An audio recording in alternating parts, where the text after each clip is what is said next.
প্রত্যেক বাবা মা বাচ্চাদের নবজাত শিশুদের বারবার ঠান্ডা লাগা নিয়ে বিব্রত থাকেন। ক্লিনিকে এসে জিজ্ঞেস করেন যে আমার বাচ্চার বারবার ঠান্ডা লাগছে কেন।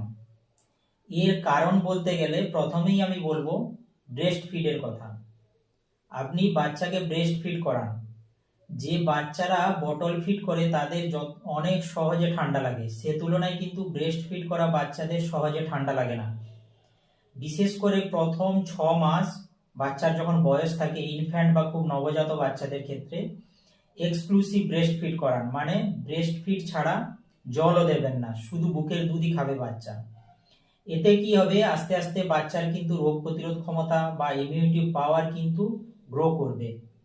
ফলে বটল ফিড করা বা বাইরের খাওয়ানো বাচ্চাদের তুলনায় কিন্তু ব্রেস্ট ফিড করানো বাচ্চাদের কিন্তু রোগ প্রতিরোধ ক্ষমতাও বেশি থাকে, ফলে কিন্তু সহজে ঠান্ডা লাগার সমস্যাটা হয় না, সর্দি কাশি এগুলো কিন্তু সহজে হয় না। এছাড়া আমি বলবো যাদের পাড়া প্রতিবেশী বা বাড়ির কেউ বা আত্মীয় স্বজন যার ঠান্ডা লেগেছে, তার কাছ থেকে কিন্তু বাচ্চাকে দূরে রাখুন। বিশেষ করে যখন খুব নবজাত বাচ্চা বা ইনফ্যান্ট বা 6 মাসের মধ্যে যে বাচ্চা, তাকে যতটা পারেন সেপারেট রাখুন। যার ঠান্ডা লেগেছে সে যখন হাঁচছে বা কাশছে তখন ড্রপলেট ইনফেকশন, মানে হাঁচি কাশির মাধ্যমে ছোট ছোট টুকরো ইনফেকশন, যেটা আমরা খালি চোখে দেখতে পাই না, তাকে ড্রপলেট ইনফেকশন বলে, সেগুলো কিন্তু ছড়িয়ে পড়ে এবং বাচ্চা ওনার সংস্পর্শে থাকলে কিন্তু বাচ্চার শরীরেও কিন্তু এই ইনফেকশনগুলো ঢোকে। ফলে বাচ্চাকে কিন্তু ইনফেক্টেড পার্সনের কাছ থেকে দূরে রাখুন। এবারে এই ঠান্ডা লাগা নিয়ে কিছু মানুষের অনেক রকম ভুল ধারণা থাকে যে বাচ্চা কিন্তু জল ঘাঁটছে তার মানে খুব বেশি ঠান্ডা লেগে যাবে, বা বাচ্চা খালি পায়ে হাঁটছে তো ঠান্ডা লেগে যাবে। এগুলো কিন্তু সম্পূর্ণ ভুল ধারণা। এছাড়া কিছু বাবা মা এসে আমাদেরকে বলে যে বাচ্চার মাথায় খুব ঘাম হয় বা বাচ্চার শরীরে খুব ঘাম হয় তো খুব ঠান্ডা লেগে যাবে, এগুলোও কিন্তু ভুল ধারণা। কিছু বাবা মা এসে বলেন যে আমাদের কিছু গ্রামীণ ডাক্তার বলেছে বা আমরা কলা খাওয়াই না, দুধ খাওয়াই না, কারণ ঠান্ডা লেগে যাবে। তো এগুলো কিন্তু সম্পূর্ণ ভুল ধারণা। ঠান্ডা বা সর্দি কাশি হাঁচি এগুলো কি কারণে লাগে, এগুলো কারণ বলতে গেলে মেনলি কিন্তু দুটো কারণে হয়। কোনো ইনফেকশন থেকে, সেটা ব্যাকটেরিয়া, ভাইরাস, প্রোটোজোয়াল কোনো কিছু ইনফেকশন হতে পারে, কোনো সিজনাল ফ্লু হতে পারে, এছাড়া অ্যালার্জিক কারণে। এবারে অ্যালার্জিক কারণ বলতে গেলে যে জামা কাপড় পরছে বা যে গার্মেন্টস বাচ্চাটা ব্যবহার করছে, কোনো উলের জামা কাপড় ব্যবহার করছে বা কোনো শীতের সময় কম্বল ব্যবহার করছে, তার যে কটন থাকে, তার যে উলের কণা থাকে যেগুলো, সেগুলো কিন্তু অ্যালার্জি তৈরি করে। ফলে আপনাকে তো শীতের সময় এগুলো পরবেই বাচ্চা, তো এগুলোকে কি করতে হবে, প্রপারলি পরিষ্কার পরিচ্ছন্ন রাখতে হবে, নিয়মিত কিন্তু ধুতে হবে, এবং সবচেয়ে বেটার হচ্ছে প্রত্যেক দিন কিন্তু আপনি সানলাইটে, রোদে কিন্তু অনেকক্ষণ করে এই জামা কাপড়গুলোকে রাখুন। এর দ্বারা কিন্তু এই জামা কাপড়গুলো ডিসইনফেক্টেড হবে এবং এর যে মাইটগুলো থাকে সেগুলো কিন্তু দূর হবে। এছাড়া ডাস্ট অ্যালার্জি থেকেও কিন্তু বাচ্চাকে দূরে রাখতে হবে। এই ঠান্ডার সময় কুয়াশা, ধোঁয়াশা বা শিশির পড়ছে, সেখান থেকে কিন্তু বাচ্চাকে দূরে রাখতে হবে। যদি দেখেন কিছু বাচ্চার নাক আটকে যাচ্ছে, নাক বন্ধ হচ্ছে, এরকম অনেক বাচ্চাদের হয়, তখন কিন্তু নর্মাল স্যালাইন ড্রপ দিয়ে নাকটাকে পরিষ্কার করতে হবে। এছাড়া যদি পসিবল হয়, খুব একটু বড় বাচ্চা হলে আপনি কিন্তু উষ্ণ গরম জলের ভেপার দিতে পারেন, এটাও কিন্তু খুব ভালো কাজ করে। কিছু বাবা মা কি করে, খুব ঠান্ডা তেলটাকে কিন্তু গায়ে মাখিয়ে দেয়। তো এক্ষেত্রে আমরা বলবো সকালে যে তেলটাকে আপনি গায়ে মাখাবেন, কিছুক্ষণ আগে সূর্যের আলোতে রাখুন, সেটা নর্মাল টেম্পারেচারে আসবে, তখন কিন্তু তেলটা মাখান। কিছু বাবা মার আরেকটা ভুল ধারণা আছে যে আমাদের ক্লিনিকে আসে যখন বাচ্চাদের নিয়ে, বলে যে আমি বাচ্চাকে কালকে সাবান বা শ্যাম্পু মাখিয়েছি তো আজকে ঠান্ডা লেগে গেছে। এর কারণ বলতে গেলে কি দেখা যায়, যে কোনো বাচ্চা যে দীর্ঘদিন হয়তো 1 মাস 1.5 মাস কোনো সাবান শ্যাম্পু মাখায়নি, হঠাৎ করে একদিন সাবান শ্যাম্পু মাখিয়েছে, ফলে বাচ্চার কিন্তু বডি সেই সাবান শ্যাম্পুতে কিন্তু হ্যাবিচুয়েটেড বা অ্যাডাপ্টেড থাকে না, ফলে হঠাৎ করে তখন কিন্তু তার এই টেম্পারেচার গ্যাপ তৈরি হয়, তখন কিন্তু ঠান্ডা লাগতে পারে। ফলে বাচ্চার বডিকে এই সাবান শ্যাম্পুতে কিন্তু হ্যাবিচুয়েটেড করাতে হবে। আপনাকে প্রতি সপ্তাহে 1 দিন কি 2 দিন সাবান শ্যাম্পু করাতে হবে এবং এটা নিয়মিত করাতে হবে। তাহলে কিন্তু এই ঠান্ডা লাগার সমস্যাটা থাকবে না। তাহলে কিন্তু বাবা মার এই সমস্যাটা হবে না যে আমি 1 মাস 1.5 মাস পরে হঠাৎ করে স্নান করলাম ঠান্ডা লেগে গেল, বা সাবান শ্যাম্পু করলাম ঠান্ডা লেগে গেল। তো এটা করবেন না। নিয়মিত সপ্তাহে 1-2 দিন সাবান শ্যাম্পু করান। এছাড়া আমি অ্যাডভাইস দেবো যে প্রত্যহ বাচ্চাকে কিন্তু স্নান করান। এছাড়া হ্যান্ড ওয়াশিং, যে মা কি বাবা কি যে রান্না করছে বা যে রান্না পরিবেশন করছে তার কিন্তু হাত কিন্তু ভালোভাবে কিন্তু হ্যান্ড ওয়াশ করা দরকার আছে, সেন্সিটাইজ করার দরকার আছে, বা স্যানিটাইজার ব্যবহার করুন। বাচ্চাদের একটা টেন্ডেন্সি থাকে যে খেলনা বা নিজের হাত বা আঙুল মুখে দেয়। এক্ষেত্রে আমি বলবো যে বাচ্চার কিন্তু অভ্যেসটাকে চেঞ্জ করানোর চেষ্টা করুন। যদি সেটা না হয় হাতটাকে হ্যান্ড ওয়াশ করে রাখুন, স্যানিটাইজার দিয়ে হাতটাকে পরিষ্কার রাখুন, সাবান দিয়ে খেলনাগুলোকে পরিষ্কার রাখুন, বা স্যানিটাইজার দিয়ে খেলনাগুলোকে পরিষ্কার রাখুন। এভাবে কিন্তু আপনি ইনফেকশন থেকে তাকে কিন্তু কিছুটা আপনি দূরে রাখতে পারবেন।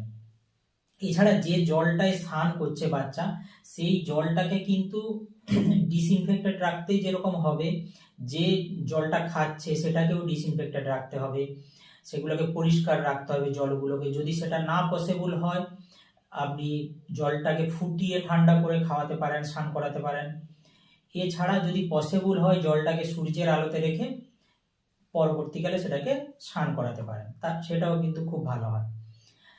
এছাড়া কিছু বড় বাচ্চাদের ক্ষেত্রে বিশেষ করে দেখা যায়, বড় বাচ্চারা কি করে খেলাধুলো করে এসে ঠান্ডা জল খাচ্ছে বা ফ্রিজের ঠান্ডা জল খাচ্ছে, আইসক্রিম খাচ্ছে, কোল্ড ড্রিঙ্কস খাচ্ছে।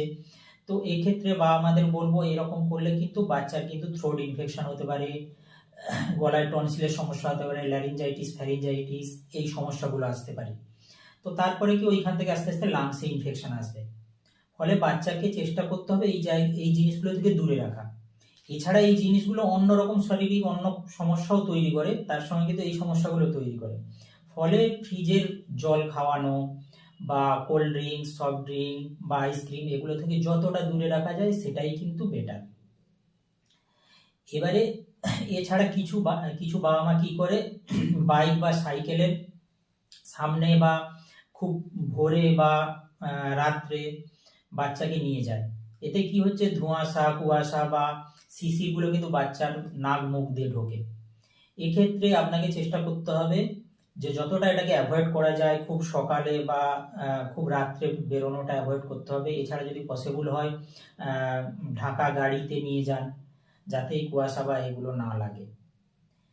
এভাবে এই অ্যাডভাইসগুলো আপনাকে মেনে চলতে হবে। আর যদি ওষুধের কথায় আসি, তো বেশিরভাগ ক্ষেত্রে কি হয়, এলোপ্যাথি ডাক্তারবাবুরা যখন এই ঠান্ডা লাগা নিয়ে আসা হয়, তো বাচ্চাদের ক্ষেত্রে কারো ক্ষেত্রে যদি খুব প্যারাসিটামল বা অ্যান্টিবায়োটিক বা অ্যান্টি অ্যালার্জিক কিছু ড্রাগ দেন। তো আমরা সাধারণত কি দেখি যে যখন একটা বাচ্চা আসছে অ্যান্টিবায়োটিক বা অ্যান্টি অ্যালার্জিক ড্রাগ দিচ্ছে, তারপর কি হয়, বাচ্চার আস্তে আস্তে কিন্তু ওই এলোপ্যাথি ওষুধের সাইড এফেক্টে কিন্তু ওর ইমিউনিটি পাওয়ার কমতে থাকে। হয়তো তখনকার মতো ওই ঠান্ডা লাগাটা কমে যায়, কিন্তু ইমিউনিটি পাওয়ার কমতে থাকে। ফলে কি হয়, পরবর্তীকালে আবার কিন্তু খুব সহজে ওই বাচ্চাটার আবার ঠান্ডা লাগে। আবার যখন ঠান্ডা লাগে আবার ওই এলোপ্যাথি ডাক্তারবাবুর কাছে যান, তো তখন কিন্তু ওই বাচ্চাটাকে ওই ডাক্তারবাবু কি করে, আবার অ্যান্টিবায়োটিক বা অ্যান্টি অ্যালার্জিক এরকম ড্রাগ দেয়। ফলে ওই বাচ্চাটা আবার ওই সমস্যাটা কমে যায়, কিন্তু আবার ওর রোগ প্রতিরোধ ক্ষমতা আরও কমতে থাকে। ফলে এর পরবর্তীকালে আরও সহজে ঠান্ডা লাগে। ফলে এভাবে কিন্তু রিপিটেডলি বাচ্চাটার কিন্তু বারবার ঠান্ডা লাগার এই সমস্যাটা থেকেই যায়। এছাড়াও কিছু বাচ্চা যখন সিভিয়ার কন্ডিশন হয় তখন ইনহেলার তো দেন ডাক্তারবাবুরা। ফলে কি এই এলোপ্যাথি ডাক্তারের কাছে এই যখন অ্যান্টিবায়োটিক বা অ্যান্টি অ্যালার্জিক বা ইনহেলার নিতে থাকে বাচ্চারা, বাচ্চাদের রোগ প্রতিরোধ ক্ষমতাও কমতে থাকে, বারবার ঠান্ডা লাগার প্রবণতা থাকে, কিছু বাচ্চার ওজন কমে যায়, কিছু বাচ্চার যে প্রাণ চঞ্চলতা, খেলাধুলোর অ্যাক্টিভিটি, পড়াশোনায় মনোযোগিতা, বাচ্চা আস্তে আস্তে রুগ্ন হতে থাকে, এই বাচ্চার অ্যাক্টিভিটি আস্তে আস্তে কমতে থাকে। কিন্তু হোমিওপ্যাথিতে যে আমরা ডাক্তারবাবুরা, হোমিওপ্যাথির থিওরিটা কিন্তু অন্যরকম। হোমিওপ্যাথিতে কিন্তু কি ইনফেকশনটার জন্য ট্রিটমেন্ট করা হয় না, অ্যাজ এ পেশেন্টের ট্রিটমেন্ট করা হয়। বাচ্চা যখন আসছে তাকে অ্যাজ এ পেশেন্ট হিসাবে তার ট্রিটমেন্ট করা হয়। আমরা বেশিরভাগ ক্ষেত্রে চেষ্টা করি যে বাচ্চার রোগ প্রতিরোধ ক্ষমতাটা যাতে গ্রো করে, বাচ্চা নিজে থেকে যাতে ইনফেকশনটার বিরুদ্ধে কিন্তু লড়াই করতে পারে বা সহজে বাচ্চার যাতে ইনফেকশনটা না আসে, বারবার এই যে ঠান্ডা লাগার প্রবণতাটা কমানো যায় হোমিওপ্যাথিতে। এছাড়া কি হোমিওপ্যাথি খেলে বাচ্চাটার কিন্তু সাইড এফেক্ট থাকে না, ফলে কিন্তু বাচ্চাটার রোগ প্রতিরোধ ক্ষমতাও কিন্তু ইনট্যাক্ট থাকে এবং আরো বেটার হয়। এছাড়া বাচ্চার কিন্তু স্মৃতিশক্তি, বুদ্ধি, চঞ্চলতা, প্রাণ চঞ্চলতাটা কিন্তু বজায় থাকে, বাচ্চা কিন্তু আরো হেলদি হয়, রুগ্ন হয়ে যায় না। ফলে আপনাকে চেষ্টা করতে হবে এই ছোটখাটো ঠান্ডা লাগা, এই অ্যাডভাইসগুলো মেনে চলতে হবে, এবং হোমিওপ্যাথি ওষুধটা আপনি যত প্রপার একজন অভিজ্ঞ ডাক্তারবাবুর কাছে খাবেন, তত কিন্তু বাচ্চা আরো বেটার থাকবে। আর আমরা সাধারণত হোমিওপ্যাথি ওষুধ যেগুলো সাধারণ ক্ষেত্রে দেয়া হয়, ব্রায়োনিয়া, রাক্সটাক্স, আর্সেনিকা অ্যালবাম, অ্যান্টিমটাড, অ্যান্টিমক্রুট, নাক্স ভৌমিকা, ক্যালকেরিয়া কার, ব্যারাইটা কার, ফসফরাস, পালসেটিলা, এরকম অনেক ওষুধ আছে। আর কনস্টিটিউশনালি কেস টেকিং করে যে কোনো হোমিওপ্যাথিক্যালি ওষুধ আসতে পারে। ফলে এই ঠান্ডা লাগাটাকে কিন্তু আপনারা খুব সহজে কিন্তু বাচ্চা থেকে কিন্তু অ্যাভয়েড করাতে পারবেন। বারবার যে ঠান্ডা লাগার জন্য বিব্রত হচ্ছেন, সেখান থেকে কিন্তু আপনি এই অ্যাডভাইসগুলো যদি মেনে চলেন এবং অভিজ্ঞ হোমিওপ্যাথি ডাক্তারবাবুর কাছে কিন্তু সঠিকভাবে যদি চিকিৎসা করান, আপনার বাচ্চা কিন্তু সুস্থ থাকবে। বাচ্চা যত সুস্থ থাকবে, আপনার ফ্যামিলিও তত ভালো থাকবে এবং সুস্থ সমাজ কিন্তু তৈরি হবে। Thank you.